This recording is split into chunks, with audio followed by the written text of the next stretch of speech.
अगर आपको मेरी स्टोरी पसंद आती है तो प्लीज़ मेरे चैनल को सब्सक्राइब करें और लाइक, शेयर और कमेंट करें। आज से 10 साल पहले आईआईटी से पढ़े जिस लड़के का एक एमएनसी में 2 करोड़ का सैलरी पैकेज था, वो आज रेलवे प्लेटफॉर्म पर फटे पुराने कपड़ों में दर दर की ठोकरें खा रहा था।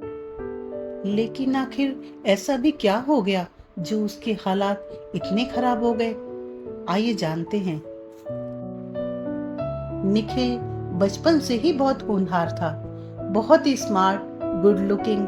म्यूजिक और स्पोर्ट्स में उसके आगे कोई नहीं टिकता था। इंजीनियरिंग के एंट्रेंस एग्जाम में भी उसने दूसरों को पीछे छोड़ दिया। उसे आईआईटी से पढ़ने का मौका मिला, जो सभी इंजीनियरिंग करने वाले स्टूडेंट्स के लिए एक ड्रीम होता है। अपनी लाइफ में इससे ज्यादा कोई यंग बॉय और क्या ही चाहेगा।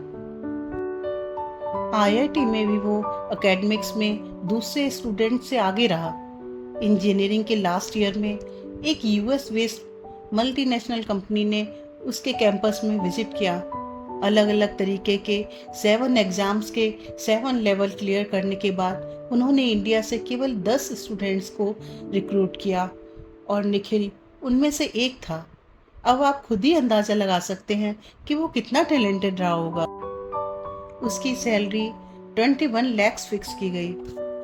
इस छोटी सी उम्र में उसने सक्सेस की उन ऊंचाइयों को छू लिया था जो स्टूडेंट्स का बस एक ख्वाब होता है। कंपनी चाहती थी कि जब तक सिलेक्टेड स्टूडेंट्स का वीजा तैयार होता है तब तक उनके लिए गोवा में एक ट्रेनिंग रखी जाए। पूरे कैंप को गोवा में शिफ्ट किया गया। सब कुछ परफेक्ट जा रहा था। ट्रेनिंग खत्म होने से कुछ दिन पहले पूरे ग्रुप ने डिसाइड किया कि कुछ टाइम गोवा के किसी बीच पर स्पेंड करते हैं। इसी बीच एक और लड़के ने उन्हें ज्वाइन किया, ये कहकर कि वो ग्रुप के किसी मेंबर का फ्रेंड है। उसने आते ही सबसे इंटरेक्ट करना शुरू कर दिया और निखिल से भी बात की। बातचीत के दौरान उस लड़के ने अपनी पॉकेट से कुछ निकाला और निखिल को ऑफर किया। उसने निखिल को बोला कि ये एक्सपोर्ट वाला माल है और बहुत एक्सपेंसिव है। एक डोज लेके देखो। एक डोज लेते ही तुम्हें जन्नत के नजारे आने लगेंगे। इसे ट्राई करके देखो। मैं जानता हूँ कि ये पक्का तुम्हें पसंद आएगी। निखिल ने उसे क्लियरली मना कर दिया और बोला कि इस तरह की चीजों में मैं बिल्कुल भी इंटरेस्टेड नहीं हूँ, और जहां तक जन्नत की बात है तो वो तो अब मेरे हाथ में ही है। तभी उस ग्रुप से एक लड़की ने आकर उन दोनों को ज्वाइन किया। उसने स्माइल किया और बोली, क्या तुम्हें इसे ट्राई करने में डर लग रहा है, या फिर तुम्हें ये लग रहा है कि तुम्हें इसकी आदत लग जाएगी? निखिल को उस लड़की की बात सुनकर बहुत बुरा लगा। उसने जवाब दिया कि मैंने अल्कोहल और स्मोकिंग दोनों ट्राई कर रखे हैं और इन दोनों में से मुझे कुछ भी पसंद नहीं आया। इस दुनिया में ऐसी कोई भी चीज नहीं जिसकी मुझे आदत लग जाए। उस लड़की ने निखिल को उकसाया कि अगर तुम मर्द हो तो ये चीज लेकर दिखाओ। और जैसा कि उम्मीद थी, उस लड़की की ट्रिक काम कर गई। आज निखिल की मर्दानगी को किसी ने चैलेंज किया था।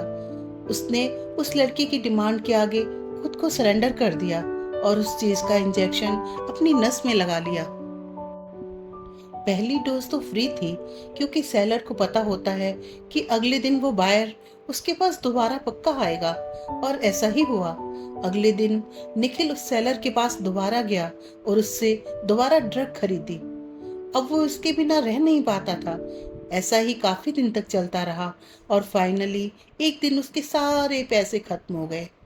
लाइफ में पहली बार उसने पैसे चुराए और उन पैसों से उसने दोबारा ड्रग खरीदी। कुछ ही हफ्तों में वो पूरी तरह ड्रग एडिक्ट हो गया था और उसके कमबैक का कोई चांस नहीं बचा था। एमएनसी को भी इस बात का पता लग गया और उन्होंने जो जॉब उसे ऑफर की थी उससे उसे बाहर निकाल दिया। उन्होंने उसके डैड को भी उसे आकर ले जाने के लिए कॉल किया। अगले 1 साल तक उसके पेरेंट्स ने उसे नॉर्मल लाइफ में लेकर आने के लिए हर मुमकिन कोशिश की। देश के अच्छे से अच्छे इंस्टीट्यूशन में लेकर गए, Ayurveda, nature healing, mental health centre और यहाँ तक कि टेम्पल्स और स्पिरिचुअल सेंटर्स में भी लेकर गए, लेकिन कोई फायदा नहीं हुआ। निखिल हर जगह से 2-3 दिन में ही भाग आता। आखिरकार उसके पेरेंट्स को ये रियलाइज हो गया कि अब पहले वाले निखिल को वापस लाना नामुमकिन है। घर आकर उन्होंने एक मुश्किल डिसीजन लिया। उन्होंने उसे घर से बाहर निकाल दिया, ट्रेडिशंस के मुताबिक उसके लास्ट राइट्स पूरे किए और ये डिक्लेयर कर दिया कि निखिल अब उनके लिए मर चुका है। जिंदगी किसी को इससे ज्यादा दर्द क्या ही देगी। निखिल इसके बाद अपने होम टाउन त्रिवेंद्रम से कोचीन में शिफ्ट हो गया, क्योंकि वहां पर ड्रग्स इजीली मिल जाते थे। उसने ड्रग का बिजनेस शुरू कर दिया। वो रोज अपनी बॉडी में ड्रग का इंजेक्शन लगाता था।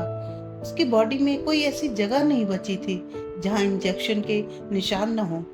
इस बीच उसके सारे पैसे खत्म हो गए। उसकी हेल्थ बिगड़ती चली गई और फाइनली वो बैगर की हालत में इधर उधर घूमने लगा। उसके एक पुराने स्कूल मेट ने, जो कि अब एक फेमस डॉक्टर था, उसे पहचान लिया। डॉक्टर उसे अपने हॉस्पिटल ले आया और उसका इलाज करने की कोशिश की।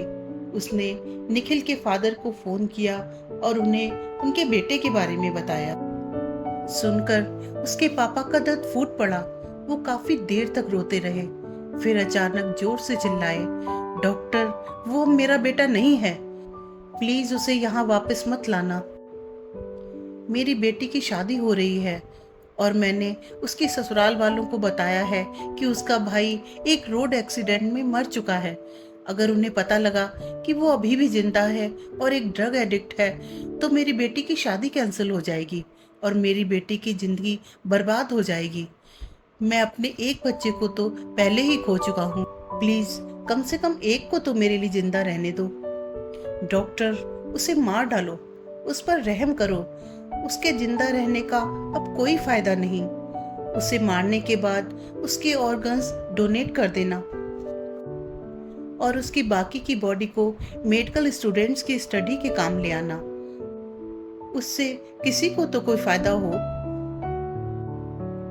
किसी भी पेरेंट के लिए ये सबसे बड़ा शौक है जब वो अपने बच्चे को मौत से पहले मरता हुआ देखते हैं, और उससे ज्यादा तकलीफ तब होती है जब वो अपने बच्चे को अपनी आंखों के आगे इस हालत में देखते हैं। एक स्टूडेंट जिसके सामने उसका इतना ब्राइट फ्यूचर था, पलक झपकते ही अपने पेरेंट्स के लिए नफरत की वजह बन गया। परिस्थितियां इतनी बिगड़ गईं कि उन्होंने उसकी डेथ के प्रॉपर रिचुअल्स के लायक भी नहीं समझा। अपने आप को प्रूव करने के एक गलत डिसीजन के जुनून ने उसे बर्बाद कर दिया। यंगस्टर्स को ये बात याद रखनी चाहिए कि हेवन का एक्सपीरियंस लेने के कुछ पलों का लालच उन्हें पूरी जिंदगी के लिए नर्क में धकेल सकता है।